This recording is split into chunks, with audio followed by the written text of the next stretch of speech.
I feel like may I have a harder stance. Like, yes, it is good to go for these things. I don't know how to articulate this without coming off as mean, but like you being like okay, what I would tell if like let's say I was managing an artist and they really want to be part of this thing, what I'll tell them is Yeah, they got the email. yeah, I'll tell them if you really want to do it, but this is not what's going to make you like blow up, or it's not what's going to give you your success at the end of the day. MR. Big up DJ Mark. I don't really on it. We keep it blazing. What's up, my killy? What's up my killy? Kizo amewasha Afghan zaidi ya mbili. Mental na inspire wa kidi. Hot like pepper, hot like chili. Nataka hiyo pepper boy ya 1 shillings. Born survivor, tango and kiddy. We just did it. Highway tuna deep nice speedy. What's up my preaching? Zizo amewasha Afghan zaidi ya mbili. Mental na inspire wa kidi. Hot like pepper, hot like chili. Nataka hiyo pepper boy ya 1 shillings. Born survivor, tango. What's up, guys, and welcome to episode 168 of the 30% podcast, hosted by a fine African man such as myself, aka Afam, and Sam the Jedediah Are. Together we form the 30% podcast, a podcast that talks about the Kenyan music industry from the perspective of two music producers. We come on here every week and deliver the goods. We deliver the best thing that you guys have ever listened to. Okay. And we do it unabashedly. We say the words from our hearts. We speak our minds, and we always make sure to be fully transparent with you guys. And so today, we will deliver you a really, really compelling piece of media, shall we not, Sam? I mean, you're not allowed to say that before you do the thing. Like, that just puts so much expectation on it. It puts unnecessary expectation, and you know me, I'd like to avoid unnecessary expectations. It piles the pressure on, bro. A fine African man thing. I think there's other directions we could explore. Honestly, I think it's forever. It's forever, man. I'm sorry, Sam, but I am a fine African man. So listen, if you the longer you go on, the more you sound like a hater. I don't mind sounding like a hater. That's fine. Okay, that's cool. There's a goal to the hate. There's a method to the hate. I'm surprised. No, I'm surprised you haven't called me out for this whole the Jedediah thing. That doesn't annoy you. All right. Now that we're here, what's the before that? Like, I feel like why I don't know why. Jedediah? It just fits.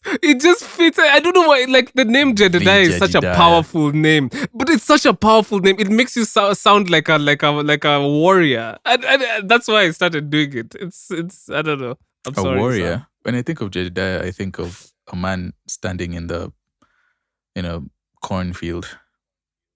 Huh? How are you doing, bro? Okay, no. I do get what you mean. Okay, I do get what you mean. It just like you would be Clark Kent's uncle. It just feels very farmish. Feels very farmish. Yeah. Feels like there's cows and pigs and no, not pigs. This is a halal podcast. Cows and goods. This is a halal cows podcast. And goods. It's crazy. Goods going on. Anyway, that's besides the point. The Jedediah just sounds funny. What's going on? How is happy whatever day it is? What day is it? Happy week. Happy. Why do people Today's Wednesday. Yes. Yeah. Happy Wednesday to you, Afam. Thanks. A couple of days later, and to everyone on the Wednesday, happy Wednesday to you all. I hope you guys are doing great. I hope the sun is shining in your direction. I hope snow has avoided you. Well, we're in Africa, so that's a given. I hope, unless you're in South Africa, and some places in Kenya, it actually snowed at some point. That's very true. That's very true. No, I think it did. Yeah. Anyway, it's a music industry, not a weather podcast. How are you doing, man? I'm all right. I'm cool. I'm chilling. I'm How's your life? I'm good as well, man. Listen, seeing as it's Wednesday, the 11th, we will be doing something interesting this evening, shall we not, Sam? Oh, gosh. But you make things sound much bigger than than they are. It just makes the What? expectations are entirely. Attending a listening party for We Are Nubia is a Why? big deal. Like, that's what we're doing today evening, aren't we? We're going to be listening to the smooth sounds of the I have a Nubia, headache. the We Are Nubia girls. Anyway, sorry, I'm Yeah. doing fine. I apologize on his behalf as well. Why are you apologizing for me? I'm doing okay. I'm just really settling down now that I've been home for 3 weeks.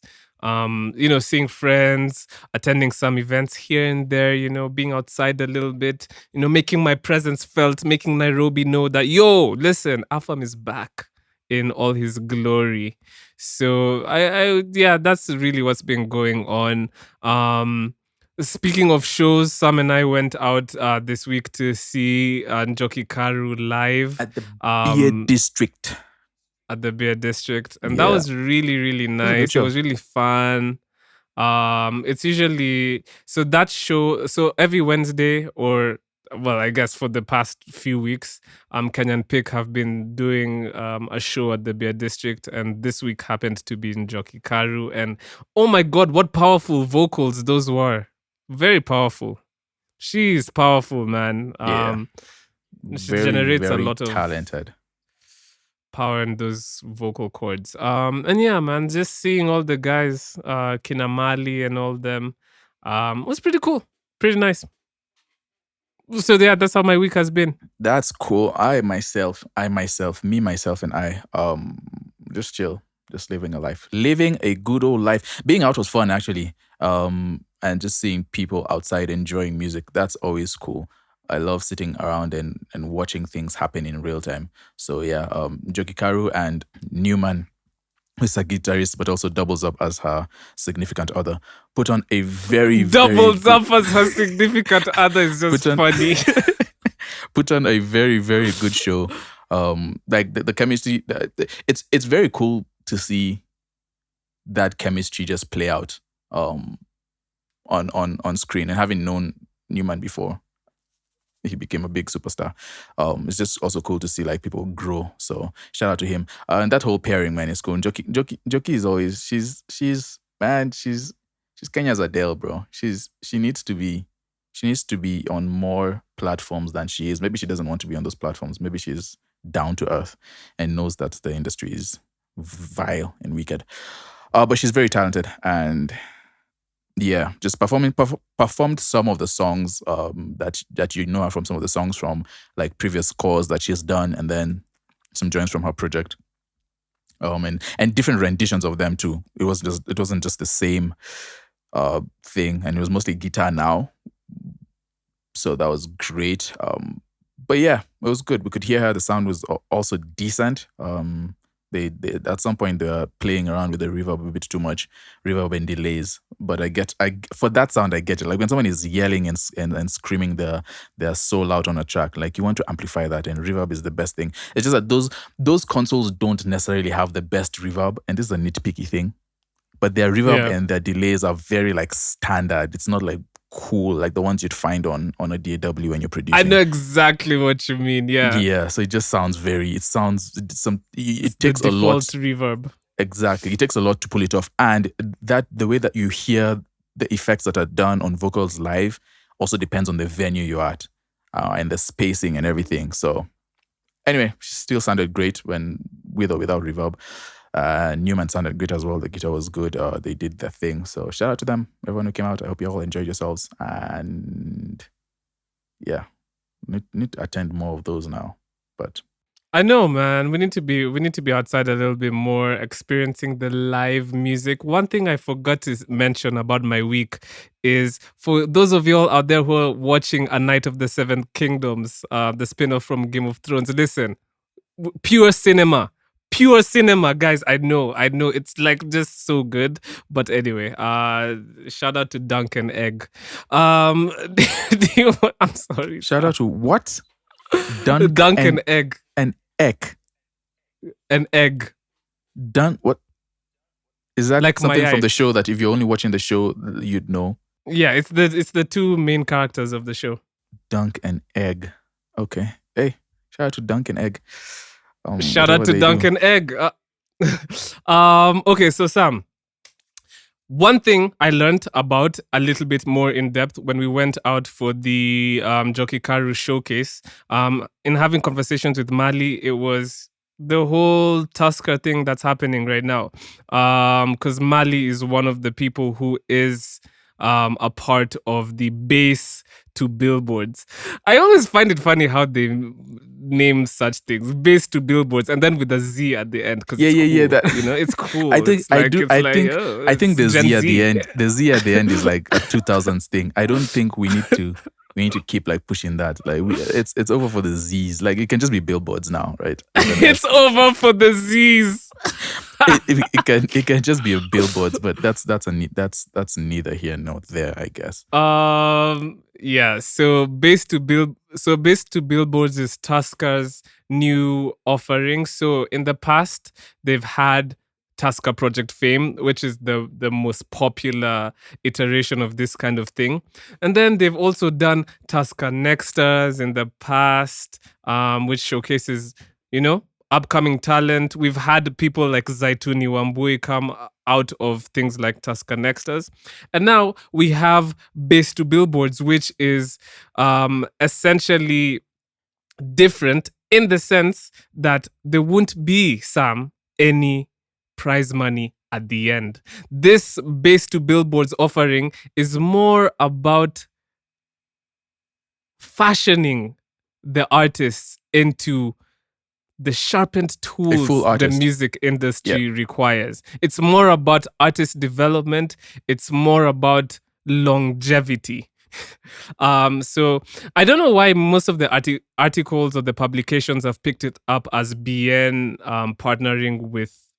I guess maybe BN's role is really huge in this project, but maybe that could be it, or maybe they you just have to have a big. If it's a music industry thing, it will be helpful to have like a big name attached to it. And BN would be the right person to do it. I feel one of the right people to do it. One, because he's already done things similar in terms of just being part of the Soul Generation imprint, and so there's probably experience there in terms of what it takes to build an artist. So.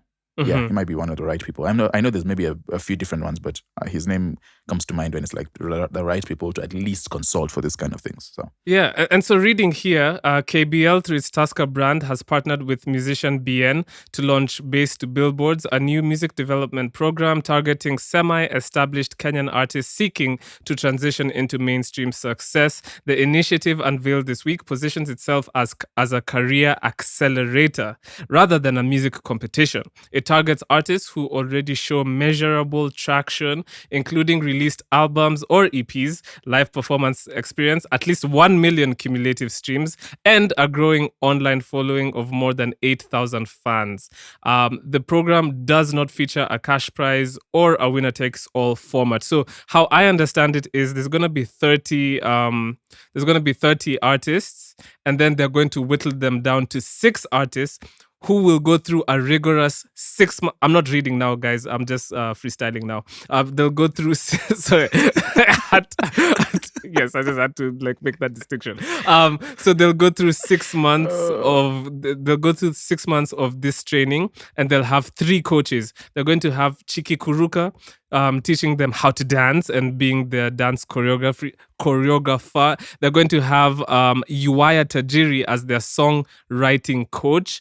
And finally, and for me, well, actually, Uwaya is also very exciting, but also very exciting is they'll have Lisa Odur teaching them vocal lessons. Yeah, it'll be so assuming for Mr. Frank White makes it, it'll be nice to hear him crooning over music. Just be good to see him dance. And dancing. How to see all these guys dance, especially the guys who make a little bit harder music. Like, what is Tiki? I know, because there's multiple What artists. booze are Like those? there's for Mr. Frank White is there doing his drill stuff. Obviously Mali does R&B. I believe Genesis is there. Geno. We have Corbs is also one of the contestants. Kim Life. There's just so many Tesla. There's just so many different styles of artists. It's a very wide array of people. But then how will that work then? I know. How are they? Are they playing towards their strengths? Because like I'm just thinking about the dancing thing, right? Of course, there's artists on there who you could learn how to dance, and that could be a good show. But then, is it that part of for like an artist who does not necessarily need dancing for this? Because not all. Imagine if you're doing like more chill guitar-based music. How does dancing come into play? I know songwriting and everything that definitely works, but even the songwriting, I don't know. This will be interesting because it doesn't seem like. I wonder how they're going to communicate the principles of whatever they're teaching to artists who might not necessarily gravitate towards that kind of thing. Like for example, if Iwaya is teaching songwriting, is he capable of teaching songwriting in a way that would make them successful, or are they creating like a box and saying, okay, as you're only successful to this program, to the Base to Billboardz program, if you're able to fit yourself within this sort of box that we created. I don't know if that makes sense. That makes a lot of sense.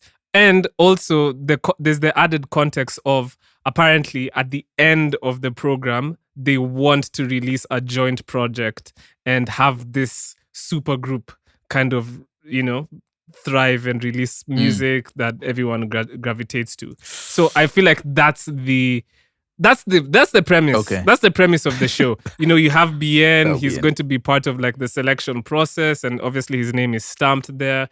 We have Tusker, who have a huge history in creating this kind of projects and creating stars. Then we have Africa-centric. TPF being huge part of the history of Kenyan music, I think. And then we have Africa-centric entertainment headed by Marek, and they represent so many talents within the music industry, even outside of music, right? And so we have all the ingredients to creating huge stars. Now, Sam, I'm just going to ask you the question straight and simple. Are these kind of things useful or useless? At the end of the day, I know that's a hard question, but like, or is that a very minute way to look at it, and it's more nuanced than that? This one, okay. This one might be a little bit nuanced. First off, essentially, what these guys are doing is just it's a public non-committed label is what this is. It's because this is what labels would do if they sign you or they identify that you have talent back in the way back in the talent development days and artist development.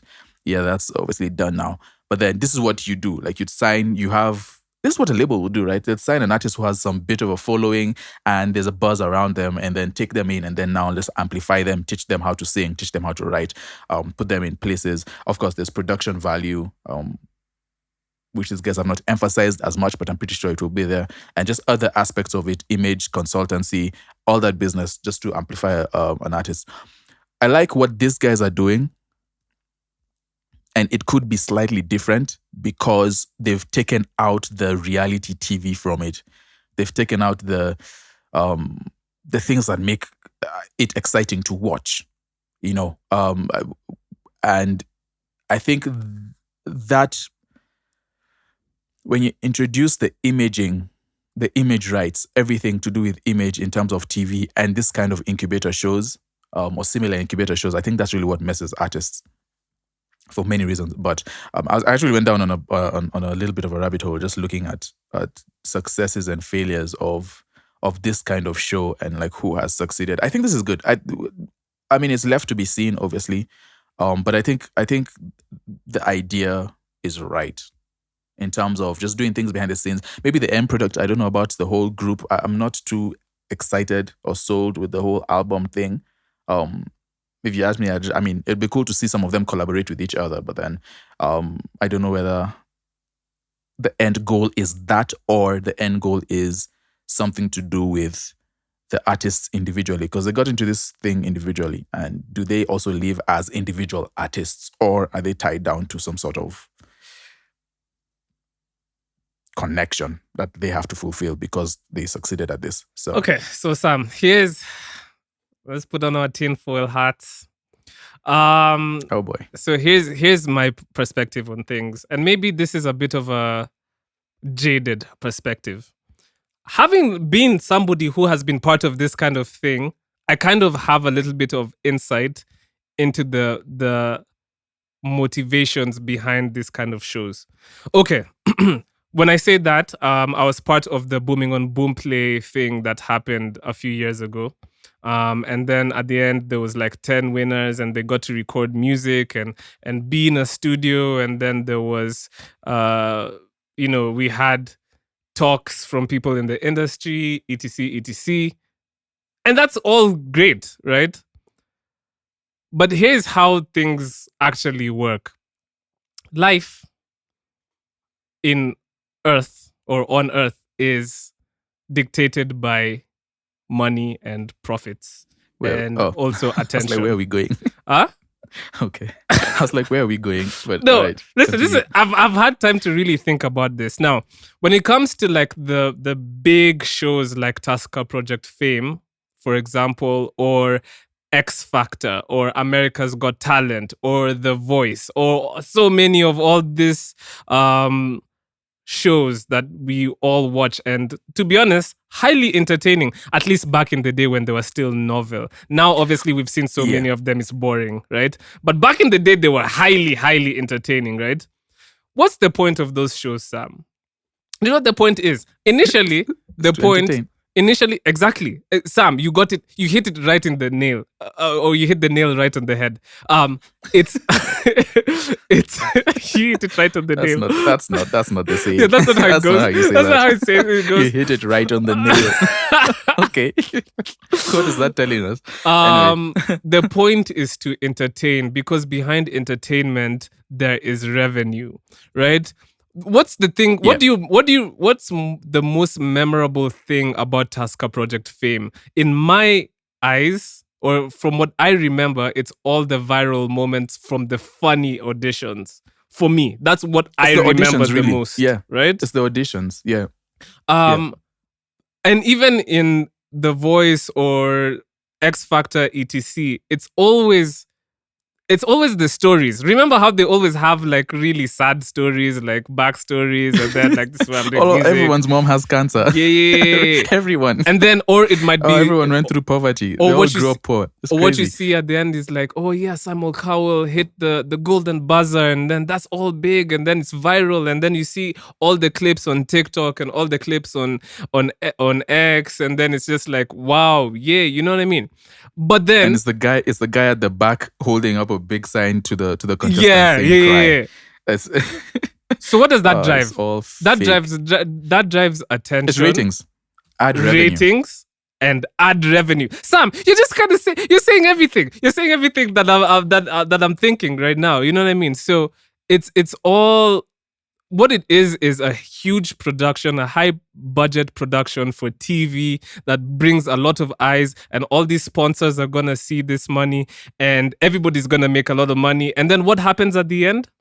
In the beginning, right, when everything was kind of pure in terms of intention, those people like Kelly Clarkson, for example, etc., they ended up making careers out of their Very few though. Yeah, One Direction is one. Very few. Little Mix. Yeah, very few winners of those shows actually go on make to it do when I was well, looking in. right? It's usually the first runner-ups. like fifth place that tend to do something Or the career-wise runner-ups. with music, which is really interesting. Yeah, the runner-up. Even in our industry, look, Zaituni Wambui was a runner-up in Nexters. And I actually checked out, there's a thing called the runner-up phenomenon. Now, I don't even know why this is a thing. Do you think it's because like the runner-up feels like One, what's the run-up phenomenon? so the runner-up phenomenon is where the runners-up in these shows end up doing way better than the people who actually actively win the show. Won the show. Okay. Yeah, and is there a thing where most people support them because they're the underdog or they have a chip on their shoulder so they work way harder? I don't know what it is. It's just an observation so far. You know what I mean? It is. My attempt at answering that, I think there's a lot of pressures that comes with winning the show. Just to keep it simple, there's a lot of pressures that come with winning the show in terms of now everyone is looking at you to perform, and I don't know whether a lot of those people are. You're trained to sing, you're trained to dance, you're trained to do whatever, but are you trained to handle fame and stardom emotionally? So a lot of them end up crumbling to that pressure. That's number one. Number two, one thing that goes unsaid, and I've heard from people who've actively participated in this kind of thing, is the contracts that they get at the end of it are absolutely horrible. And a horrible contract is a very, very, very consistent career killer. And so then you don't have the freedom as much as you thought you did, and you're not even allowed to express yourself as much as you thought you did. And so you don't end up going far. While the runners-up have all that experience and they can see everything, but then they're not tied down to TV rights, and they're not tied down to whatever company is sponsoring them throughout their career, and they're not tied down to those specific producers. And so they have more freedom, but they're just as talented. And so then they end up making it. I think that plays into... that makes a lot of sense, actually. But it is kind of concerning that like the people who win these shows don't really, like for the most part, they don't really go on to be super successful, right? And I feel like once the show is done and once the promotion cycle is done, it's like and then dead. Once they've delivered on the deliverables, which will be like, one studio album delivered on the deliverables. Exactly. Like it'll be you record one studio album, do a few videos. Once that's done, they wash their hands and they said, we did the best we could for you and your career. Good luck. You know what I mean? And it's also bad because I think as you go through that thing, there is the illusion that you're gathering people who are going to rock with you until the end. There's people who are fans of you because they are fans of the show format. Of course, there's some translation, but then not everyone is going to translate into a fan. And by a fan, I mean like a buying fan, a fan who will come out for your shows, who would buy your music, merchandise, and everything. A lot of them are just supporting you because they like how you sound, and it doesn't really translate. Fandom doesn't really translate past the show a lot, and so then an artist will end up getting discouraged after and being like, oh, is this the industry? Or dang, I don't want to be part of this. Or they begin to struggle and start from scratch. And that could be very, very disappointing, I think, for a lot of people. Also, a lot of them are not given financial literacy doing these things. Nope. So then which you brings don't me know how to manage anything. Which brings me to the point of artistry is not really just about talent. So these guys really focus on and when I say talent, I talk about like singing talent. That's what they focus on, right? Like, the vocals, you're singing covers, and it's like, you have this powerful vocal and stuff like that. Let me tell you, being a star, being a memorable artist in the scene is not just about singing well.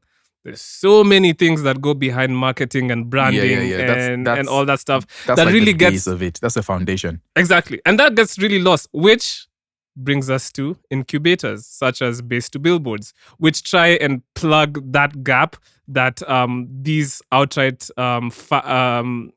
music competitions like X Factor or Tasker Project Fame missed, which was really focusing on just we're making stars out of people who sing well.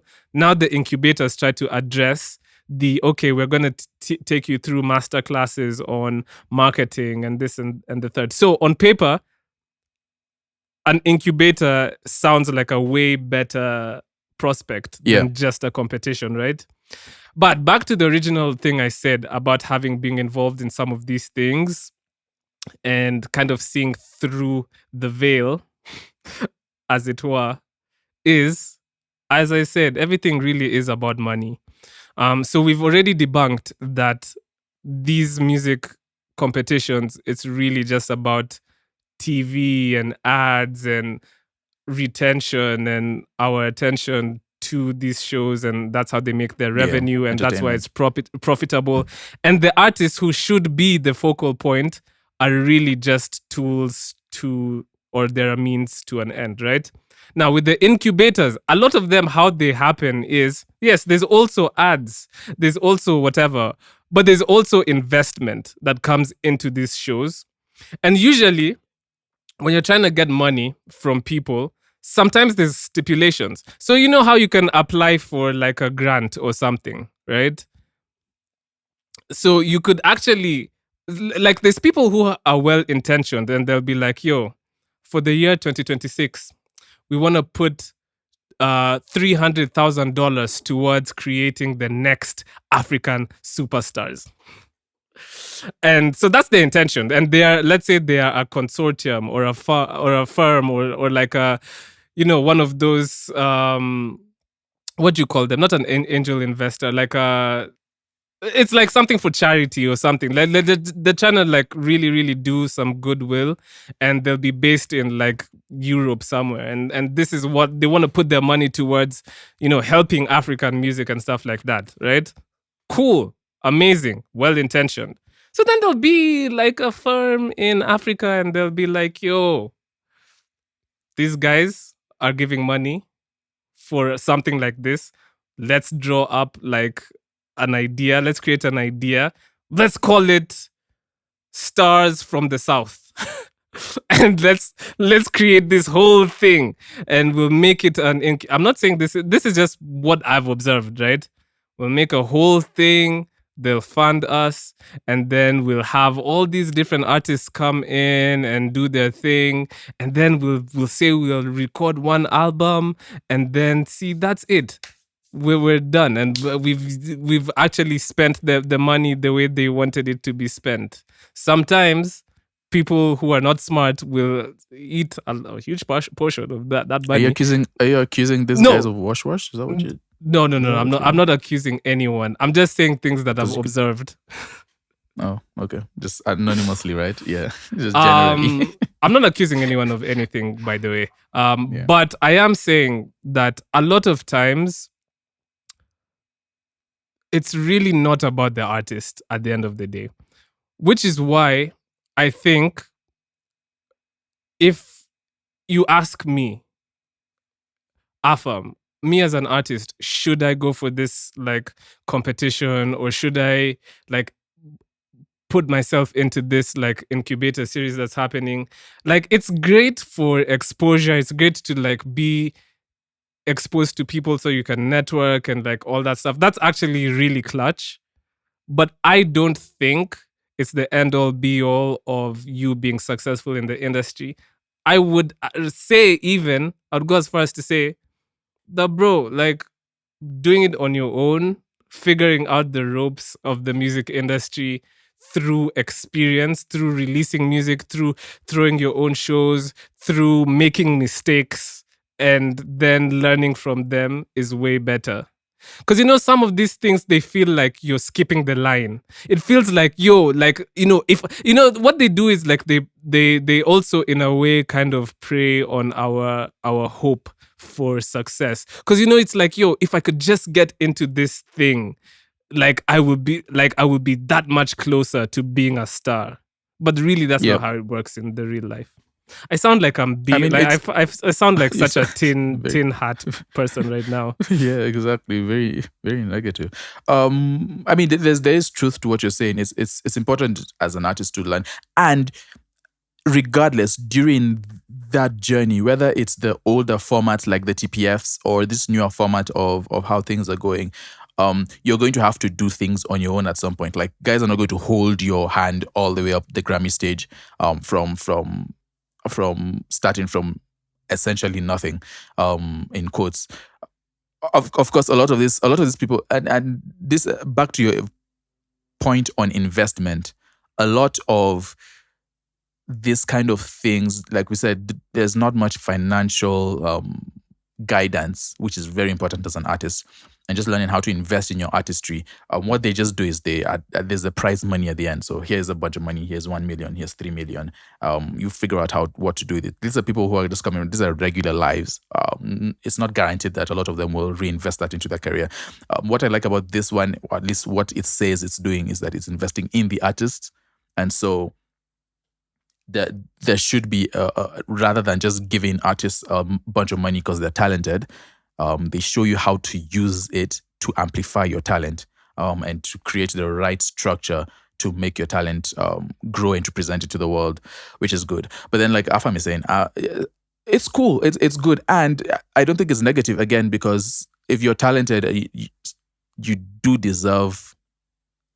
I'm not say deserve. Deserve is a strong word, but then it's okay for you to use these things to sort of kickstart your career, and learn a lot of the things that you need to learn from like firsthand, from like people who are willing to teach you. Who it's their job contractually to teach you these things, rather than try and figure it out on your own and ChatGPT it. But there's successful artists with this kind of things, and successful artists without it. I think it's an opportunity. If it's an opportunity and you've been given the opportunity, it's a good thing to choose. I think I would say that. You just have to have the right mindset as you're going for it. And I feel like may I have a harder stance. Like, yes, it is good to go for these things. I don't know how to articulate this without coming off as mean, but like, you being like, okay, what I would tell, if like, let's say I was managing an artist and they really want to be part of this thing, what I'll tell them is, they got the email. I'll tell them, if you really want to do it, but this is not what's going to make you like blow up, or it's not what's going to give you your success at the end of the day. So just go. I think it could. No, just it could. Yes, it could. It could. But there's a high possibility that it's not going to. And this is based off of years of History this kind is of not on things. your side. These kind of things being set up, and so if I would you want do to that. Be successful, don't win it. So I would tell exactly. I would tell the artist this just to have them have a more realistic outlook on these type of things. I know that's why I said in the beginning I sound jaded, but it kind of is just the realistic outlook on these kind of things. Not to say that they don't help. For me, it's just like I feel like all these. There's just so much at stake. There's so much money involved, and sometimes artists get just like it seems like it's all about the artist, but then they're really just a means to an end, and then they end up feeling disillusioned at the end, and that sucks. It sucks when you see all these winners like with so much hope, and they win, and then 10 years later they are nowhere. They've done nothing. Or isn't that such a painful thing? Yeah, you could. The other side of that is you could get to the end of this, and of course you have all the expertise in front of you, teaching you everything that you need to know about the industry, and then you realize that they taught you. You get into the real world, then you realize that what they taught you is not adequate, or it's not enough, or it could be even the wrong mindset and things. Because then again, we can say it's all, and I don't mean this particular iteration, but then you can say it's all. It's a masterclass, and you can say it's people who are knowledgeable and they've been in the industry, but then what are they teaching you? Something that you can actually use that's broader, or are they teaching you from their own experience in terms of what they've done, and is that success that they have achieved useful for you and where you want to go? I hope that the Base to Billboardz guys are not only being taught how to move within the local industry, but also being taught like other industry practices.